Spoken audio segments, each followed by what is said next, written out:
Haleluya, haleluya, haleluya. Mukama waffe Yesu yeebazibwe. Mbalamusizaako mu linnya erisinga amanya gonna era Mukama waffe Yesu Kristo. Neebaza Katonda olw'amakya amalungi. Mwasuze mutya buli sekinoomu ali ku bugazi bw'ensi eno yonna gy'osinziira gy'oli gwakyali ku mirimu agenda okukola agenda okwebaka ali awo wonna w'oli. Abali mu Uganda baganda bange mwenna mbaagala nnyo. Abamu mugenda bugenzi ku mirimu, abalala muli mu kusala magezi kubaako kye mukola. Sifuddeeyo mulimu kigwa okola, oba ogenda kulimako, ogenda kuba ku bulooka, oba ogenda ku kyonna ky'oteekako emikono gyo. Bayibuli esomesa mu Deuteronomy 28:8 nti anaawanga omukisa emirimu gy'emikono gyo. Ekyo ky'oteekako emikono gyo nga kikyo nga naawe ga Mukama yo kino kyengenda okukola, Mukama agenda kuwa omukisa. Abali mu amawanga g'Abawalabu mwenna ku bugazi gye gava ne gye gakoma, mbasaamu nnyo ekitiibwa. Mukama bampeera omukisa, mwebale kukola. Gwe ng'oli eyo naye nga tonnaba kutandika kuddamu kukola ng'oli mu nsi z'Abawalabu, nsaba Mukama akuwe ekisa, akube ekkubo we litaly'oddemu okole. Abali stranded mu bifo eby'enjawulo nga mwagala kuddayo gye mwali mulina okubeera, naye ng'era olw'embeera eno ey'ekisiikirize ky'omubi Sitaani, nsaba Katonda abasisinkane, ekisa kya Katonda kibamale, abakuumye mu bbanga lye twakayitamu, abawadde obulamu, abongere ekisa. Ssaawa yonna tugenda kulaba obulungi bwa Katonda. Omukono gwa Mukama guli awo gunaatera okulabika. Ogenda kulaba ng'ebintu biddamu ku nteeko. Abantu mwenna abalina bizinesi ez'enjawulo, abaali basuubula mu mawanga ag'enjawulo nga kati gaafuuka ekizibu, gaafaako endwadde zino ezisumbuwa abantu, ebintu bigenda kutereera, kubanga Katonda eyatandika omulimu omulungi waali okumaliriza. Bino ebiriwo, kino ekisiikize ky'endwadde, Mukama si ye yakireeta, naye Sitaani yennyini yali awo. Kiyinza n'okubanga kyagenda dda, kkiriza lyange eyo mpiseeyo lwaki? Nkuzzaamu amaanyi gwe yeeraliikirira mu mbeera ey'enjawulo newe mba sikonye mu kyoyitamu, naye ng'ogamba kino kinaafaawo kitya, era nga bw'otaamanya bwe kyajja, era w'otagenda kumanya bwe kigenda genda. Gwe tunuulira Katonda ayinza byonna yagenda okukolera ku nsonga zino. Tutandika kweyiyiza, kwerwanira, kwesalira magezi. Ebintu byonna biweeyo eri Mukama. Emigugu gyonna gimuwe, yasobola ogyetikka n'ogikutikkulako. Ye yayina amaanyi agasinga byonna, ffe amaanyi agaffe mazibu, tegalina kye geesobolera. Ku makya ga leero nzize n'ennyiriri ziri bbiri, zivudde mu kitabo kya Dawudi, ekitabo ekiyitibwa ekya Zabbuli. Dawudi nga yennyini yayogera ebigambo bino, abalina ey'oluzungu bagiyita Psalms 34:13 and verse 14. Neebaza Mukama. Wulira olunyiri lugambibwa luti nti ziyizanga olulimi lwo mu bubi. Kansooke nkomaawo. Ziyizanga olulimi lwo mu bubi. Obubi busobola okugwa ku nze, okugwa ku mukwano gwali awo, okugwawo nga kati wetulaba obubi bw'omubi Sitaani, kubeera obubi buva eri omubi Sitaani. Naye ziyizanga olulimi lwo obutayogera ku bubi obwo, oyongere kwogera bulungi bwa Katonda. Tuli mu mbeera ey'okubanga kati waliwo omubi Sitaani kye yaleeta, naye olulimi lwo lwewala okwogera obubi bw'omulabe Sitaani okuva ku makya paka ebuziba. Wulira olunyiri lukyeyongerayo. N'emimwa gyo obutawogeranga bukuusa. Bannaye wano waliwo enjiri yeetaaga na lunaku lulamba. Ziyizanga olulimi lwo mu bubi. Obubi nga bukuguddeko, gwe olulimi lwo tolukkirizanga kwogera bubi. Bannaye ffe tulabye era ensi etutuze simanyi na kumanya, ffe bannaye eno lockdown yatusanga eno, ate gavumenti yagaana okugulawo. Nze bannaye ebyo ziyiza olulimi lwo okwogera ebyo ebigambo, ziyiza olulimi lwo mu bubi. n'emimwa gyo obutoogeranga bukuusa. Oba obukuusa kinyonnyola entya? Bulimba. Obukuusa bwe bulimba. Abamanyi Oluganda mujja kunyongerezaako.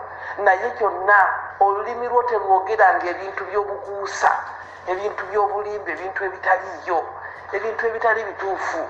Yogera ebintu ebituufu. Bannaye ennyiriri ziri wano. Bw'osoma mu Proverbs essula ya 18 olunyiriri lwa 21 lugamba nti okufa n'okuwona kuli wansi wa lulimi lwo. Kati wulira olunyiriri lugambye nti ziyiza olulimi lwo mu bubi. Kyoyogera ku lulimi lwo wekapa kyekiba. Tuli mu mbeera y'omubi sitaani, nze kiyita kisiikirize kya sitaani.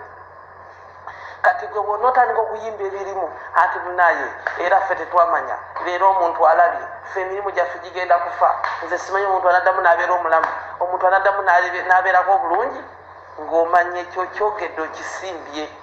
Olulimi Bayibuli egambye nti okufa n'okuwona kuli wansi wa lulimi lwo. N'abo abalukozesa obulungi balirya ebibala byalwo. Kati ate luno nyi lugambye nti ziyiza olulimi lwo mu bubi n'emimwa gyo obutoogeranga bukuusa.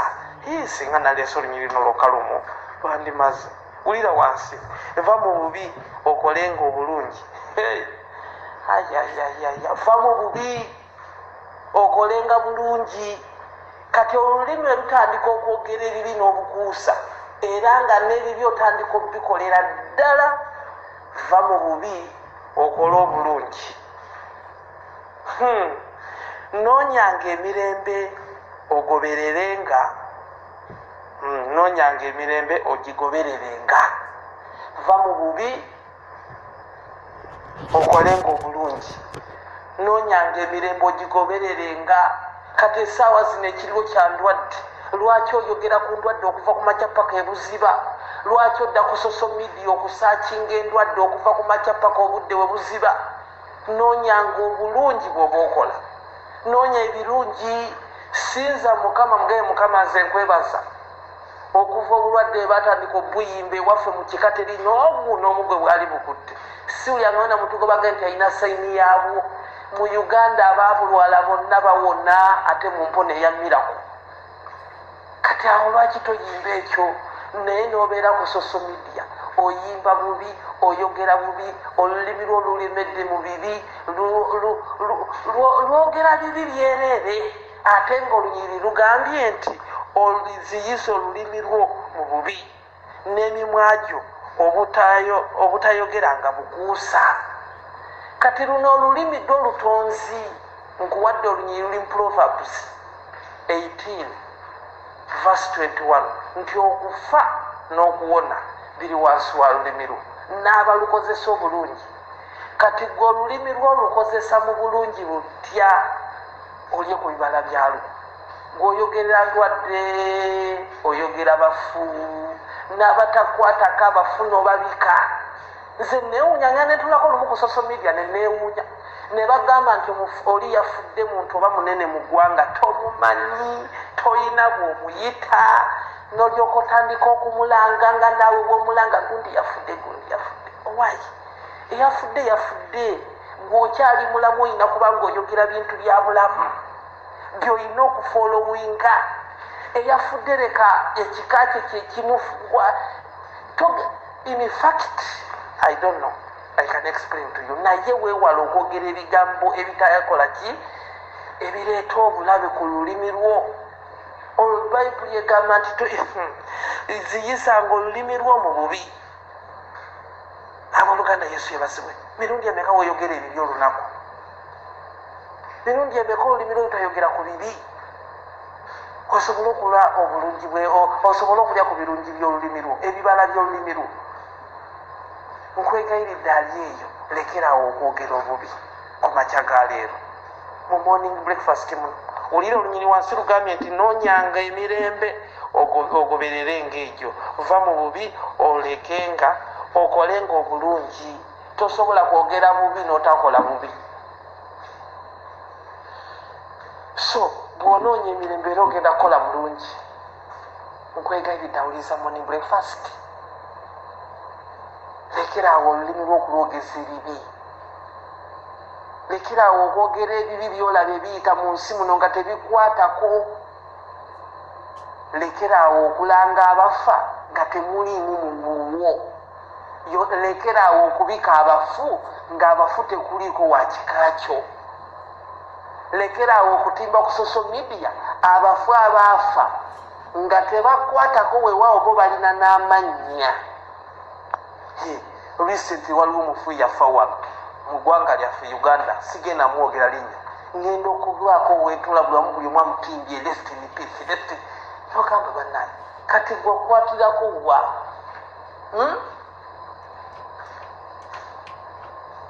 olema n'okufukamirako wansi ne weebaza mukama akuwadde obulamu gwokyaliwo oli awumudde emyaka gimuwubidde akawera oyogerako oyo yafudde olulimi lwolwogerera mu bafu bw'ova kwono n'oyogera n'oli imagine teeka emikono mu bbanga tusabe katonda wa Ibrahimu ne Isaaka ne Yakobo nkwebaza olw'amakya amalungi onkoze obulungi obuteekanika nkwebaza ku lw'abakyala n'abaami abawuliriza morning breakfast yonna gye basanga ku bugazi bw'ensi mukama katonda kwe kusaba kwaffe tusaba ekisa kyo n'okusaasira kwaffe n'okusaasira kwebigwa ku ffe eri ennimi zaffe mukama eri mukama aboogera obubi mukama ekisa kyo kitumale otwozeeko obubi obwonna bwe tubadde twayogera ku wansi w'olulimi lwaffe mukama buli kye twayogera ekibi mukama tukisazaamu ku lulimi lwaffe buli kye twayogera ekibi tukisazaamu ku lulimi lwaffe mukama katonda ow'ekisa otukolera ebyekisa otusaasira olw'obutali butuukirivu mukama twonoonye nnyo nga twogeza olulimi lwaffe twonoonye nnyo mukama abamu ennimi zaffe abamu tukozesa akamwa kaffe ne tweyogererako ebigambo ebibi byebitusibye ebitulemesezza n'okulaba obulungi bwe mukama tukwegayiridde tugjeeko obubi obwo bwe tweyogererako tugjeeko obusibe nga ffe twabweyitira mu kwogerera mu nnimi mu kwogera obwogezi tugjeeko obusibe mukama nga bwava ku lulimi lwaffe katonda ow'ekisa otusumulule olw'obutali butuukirivu bwaffe otusumulule mukama ebigambo byonna bye twayogera nga si bigambo birungi nga twabiyisa wansi wa lulimi lwaffe mukama ogambye nti tuziyizenga olulimi lwaffe mu bubi buli kye twakola ekibi nga tukiyitaku wansi w'olulimi lwaffe mukama tukwegayidde kitugjeeko tukwegayidde kitunaazeeko omusaayi gwe gutumale mukama omusaayi gwe gwayika ku musaalaba Gologoosa gwe guba gunaazaawo ebibi byonna bye tubadde tuyisa mu kamwa kaffe obumu obusibe butuliko lwakubanga twogera bubi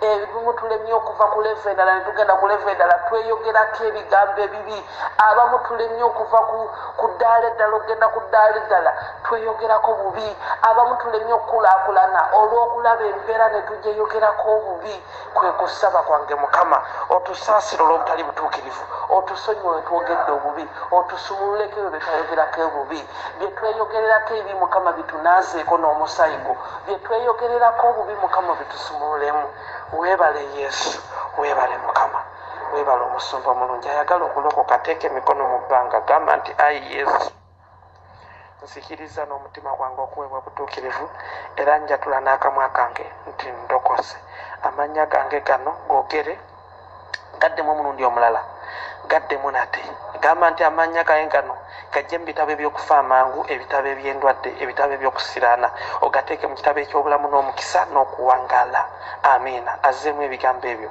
mukama akunjagalire akunkuumire akumpeera olunaku olulungi akunyweze mu bulokozi amiina Emmanuel.